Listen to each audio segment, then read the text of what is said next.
Hello बच्चों, हम पढ़ रहे हैं चैप्टर कंटिन्यूटी एंड डिफरेंशियबिलिटी और इसका टॉपिक कंटिन्यूटी आपका चल रहा था एक्सरसाइज 5.1। इसको कंटिन्यू करते हैं आज। Question number 8, find all points of discontinuity. असंतता के सभी बिंदुओं को आपको निकालना है। एक फलन आपको दिया गया है f x equal to mod x upon x if x is not equal to zero and it is equal to zero if x equal to zero. तो असंतता के जितने भी बिंदु हैं वो आपको इसमें निकालने हैं। तो मैंने आपको बताया था इस प्रकार के जब क्वेश्चन आता है तो आपको क्रिटिकल पॉइंट चेक करना पड़ता है। तो यहाँ पर देखिए एक्स की वैल्यू चेंज हो रही है जीरो से कम ज़्यादा के लिए। ठीक है, जीरो पर इसकी वैल्यू इतनी है और जीरो से ग्रेटर देन जीरो और लेस देन जीरो के लिए इसकी value mod x upon x इस ढंग से परिभाषित है। तो क्रिटिकल पॉइंट है x equal to zero. Therefore x equal to zero क्या है? Critical point. क्रिटिकल पॉइंट है। तो क्रिटिकल पॉइंट पर आप left hand limit right hand limit देखते हैं, इसलिए x इक्वल टू जीरो पर आप देखेंगे left hand limit equal to limit x tends to zero minus zero से कम के लिए देखा जाता है एफ एक्स। तो जीरो से कम के लिए अर्थात जीरो नहीं है, जीरो से कम के लिए एफ एक्स जो परिभाषित है वो है mod x upon x. Limit है, अभी भी हम इसको x tends to zero minus लिखेंगे क्योंकि हमारे पास मॉड एक्स है। अब मॉड एक्स जो होता है जीरो से कम के लिए अर्थात ऋणात्मक मान के लिए मॉड एक्स का जो मान होता है वो माइनस एक्स होता है। तो इसकी जगह आप लिखेंगे minus x upon this x limit x tends to zero. देखिए इस x से x कट गया, ये आ गया -1 और लिमिट लगाने के बाद भी इसकी वैल्यू आ जाएगी -1। राइट हैंड लिमिट इसको देख लेते हैं। राइट हैंड लिमिट आ जाएगी limit x tends to zero plus zero से अधिक के लिए एफ एक्स। तो जीरो प्लस अगेन जीरो नहीं है तो ये परिभाषित है mod x upon x. Limit है limit x tends to zero plus. तो शून्य से अधिक या धनात्मक मान, शून्य से जीरो प्लस का मतलब है पॉजिटिव वैल्यू के लिए। धनात्मक मान के लिए मॉड एक्स का जो मान होता है वो होता है x।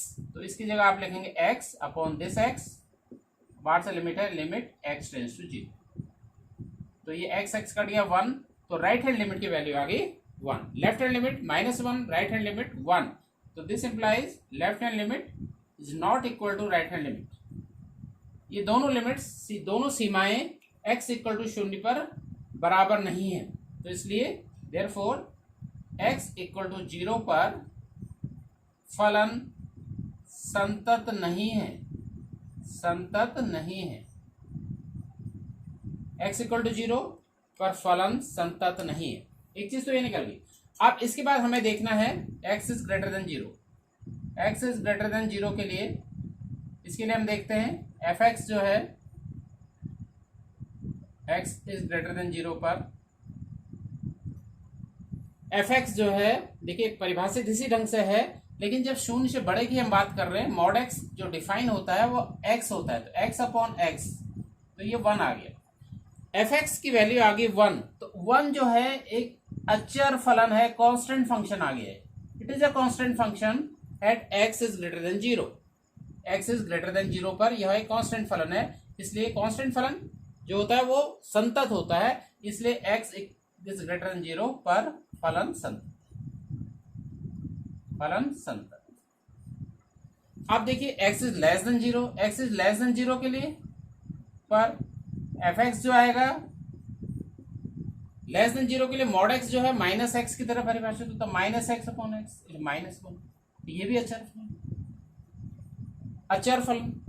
तो अचर फलन फिर से संतत, इसलिए x is less than zero पर भी फलन संतत, पर भी फलन संतत है, संतत है। तो the function is continuous at x is greater than zero and x is less than zero. x is less than zero और x is greater than zero दोनों पर फलन संतत है, सिर्फ x इक्वल टू जीरो पर फलन संतत नहीं है। ठीक है, तो x equal to zero, therefore यहां से ये निकल गया, दोनों ये चीज आपको सब लिखनी है। Therefore x equal to zero ये पॉइंट ऑफ डिसकंटिन्यूटी है, असंतता का बिंदु है, असंतता का बिंदु है। पॉइंट ऑफ जो डिसकंटिन्यूटी है वो इस फलन के लिए वो हो जाएगी x equal to 0। Question number 10, fx equal to x plus 1 if x is greater equal to 1 and fx is x square plus 1 if x is less than 1।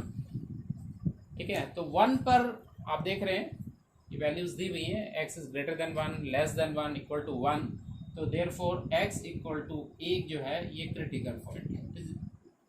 Critical, ये ध्यान देने की बात है, x equal to 1 is the critical. ठीक है, तो x equal to 1 पे आपको लेफ्ट हैंड लिमिट देखनी है। Left hand limit x tends to 1 minus 1 पर देखा जा रहा है fx, 1 से कम, लेस देन 1, लेस देन 1 के लिए fx किस ढंग से परिभाषित है, less than 1, x is less than 1 के लिए फलन परिभाषित है x स्क्वायर प्लस 1, तो fx की जगह आप लिखेंगे x square plus 1, x square plus 1, और लिमिट है x tends to 1, x tends to 1। इस लिमिट की वैल्यू लिखते हैं तो x की जगह एक लिखना 1 square plus 1, 1 plus 1 that is 2, ये लेफ्ट हैंड लिमिट की वैल्यू आ गई 2। Right hand limit x tends to 1 plus fx, एक से अधिक 1 प्लस के लिए, ग्रेटर देन 1 के लिए फलन fx की वैल्यू है x प्लस 1, ये परिभाषित है x plus 1, limit x is tends to 1, तो ये वैल्यू रखते हैं, तो 1 प्लस 1 ये आ गया 2। Left hand limit, right hand limit दोनों की वैल्यू आ गई 2। अगर ये दोनों इक्वल होते हैं तो आपको उस पर फलन की वैल्यू भी निकालनी है, देयरफॉर f1, आपको f1 भी निकालना पड़ेगा क्योंकि लेफ्ट हैंड लिमिट और राइट हैंड लिमिट दोनों बराबर आ चुके हैं। f1 ये बराबर देखिए, x इक्वल टू 1 के लिए fx जो है x प्लस 1 और x की वैल्यू हम लेके चल रहे हैं 1, तो 1 प्लस 1 ये भी आ गया 2। देयरफॉर x इक्वल टू 1 पर left hand limit, right hand limit और f1 तीनों इक्वल है, इसलिए x इक्वल टू 1 पर फलन संतत है। Therefore the given function is continuous at x equal to 1 पे फलन संतत है। अब हमें 1 पर तो हमने चेक कर लिया, अब ग्रेटर देन 1 और लेस देन 1 पर हम इसको चेक करेंगे। तो greater than 1, x is greater than 1 के लिए, देखिए ग्रेटर देन 1 यहां पर आप देख रहे हैं x इज ग्रेटर देन 1 के लिए fx है x प्लस 1। अब x प्लस 1 जो है एक पॉलिनोमियल है, ये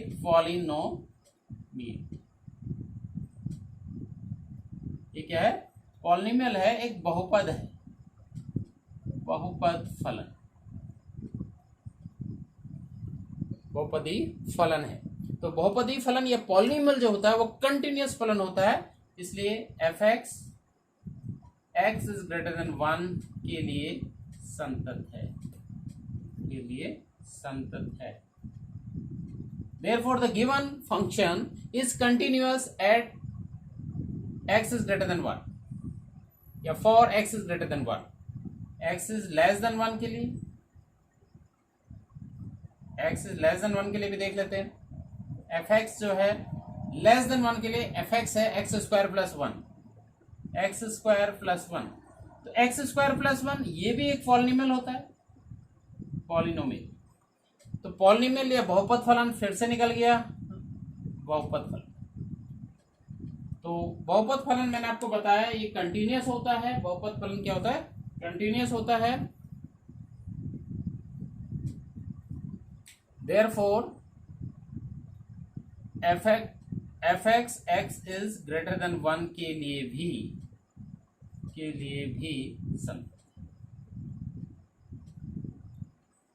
देखिए x इज ग्रेटर देन 1 के लिए फलन संतत है, x इज लेस देन 1 के लिए फलन संतत है, और x इक्वल टू 1 के लिए भी फलन संतत है। तो यहां पर आप देख रहे हैं सारे पॉइंट्स पर फलन संतत है, इसलिए असंतता, हमें असंतता का बिंदु निकालना था, पॉइंट ऑफ डिसकंटिन्यूटी निकालना था, तो ऐसा कोई भी पॉइंट नहीं है, इसलिए देयरफॉर असंतता का कोई बिंदु नहीं है, कोई बिंदु नहीं। ठीक है, तो इस फंक्शन के लिए जो पॉइंट ऑफ डिसकंटिन्यूटी है वो कोई भी ऐसा पॉइंट नहीं है जिस पर ये फलन डिसकंटिन्यूअस है। क्वेश्चन नंबर 12, एफ एक्स की वैल्यू एक्स की raise to power 10 minus 1 if x is less equal to 1 and f x equal to x square if x is greater than 1। तो आप इस फलन को देखते हुए आप बता सकते हैं एक्स इक्वल टू 1 ये critical point, critical point is x equal to 1।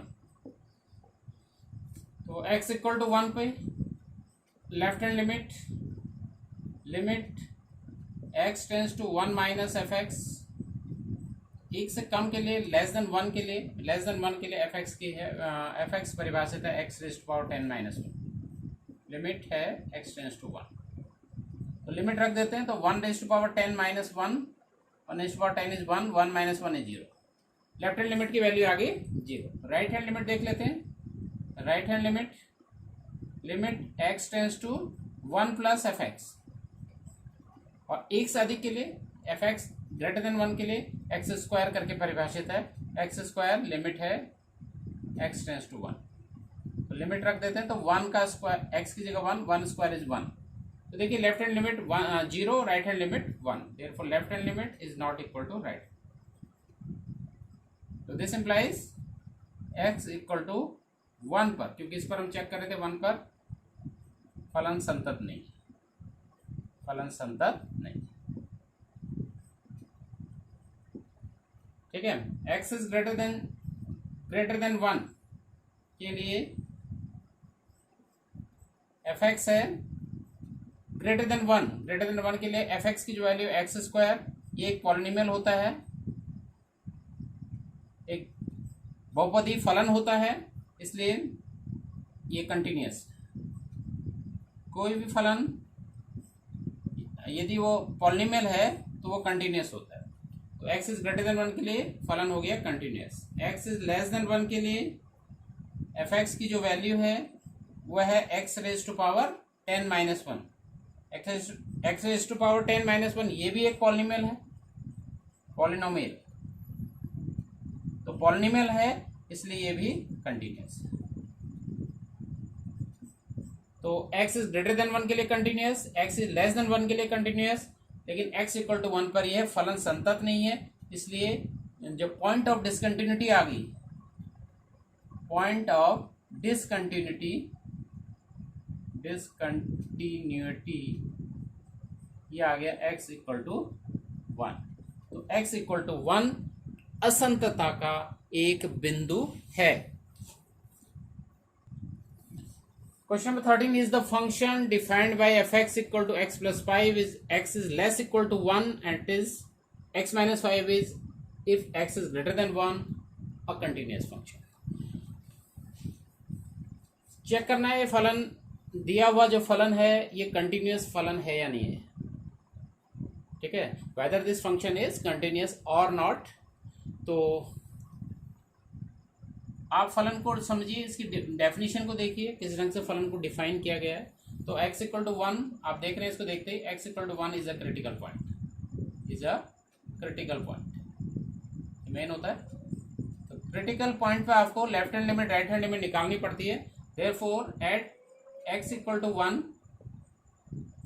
Left hand limit equal to limit x tends to 1 minus f x, एक से कम के लिए लेस देन 1 के लिए जो फलन डिफाइन है लेस देन 1 के लिए x प्लस 5। तो एफ एक्स की जगह आपको लिखना है x plus 5 and limit is x tends to 1। तो लिमिट अप्लाई द लिमिट, तो 1 x is replaced by this 1 plus 5 or value is 6. The value of left hand limit is 6 and the right hand limit is limit x tends to 1 plus fx. And from the definition, the value of x for greater than 1 is x minus 5. So right x minus 5 in place of fx, and the limit is x tends to 1. Apply the limit. X is replaced by this 1. The 1 minus 5 is minus 4. Left hand limit is 6 and the right hand limit is minus 4, and the limits are not equal. So this implies left hand limit is not equal to right hand limit. Limits are not equal, therefore the given function is not continuous at this point, x equal to 1. Therefore given function is not continuous at x equal to 1. For x is greater than 1, if x is greater than 1, fx is x minus 5. Value of x is x minus 5, and x minus 5 is a polynomial. That's why it is continuous. It is the function is given function is continuous for x is greater than 1. Similarly, for x is less than 1. For x is less than 1, fx is defined as x plus 5, and it is also a polynomial. Therefore, it is continuous. That's why the given function is continuous for x is greater than 1 and also for x is less than 1, but it is not continuous at x equal to 1. The answer is, the question is that the given function is a continuous function. Okay.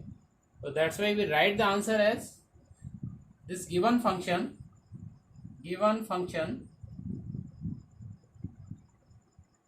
is not continuous at x equal to 1 is the answer. That's all for today. Thank you very much.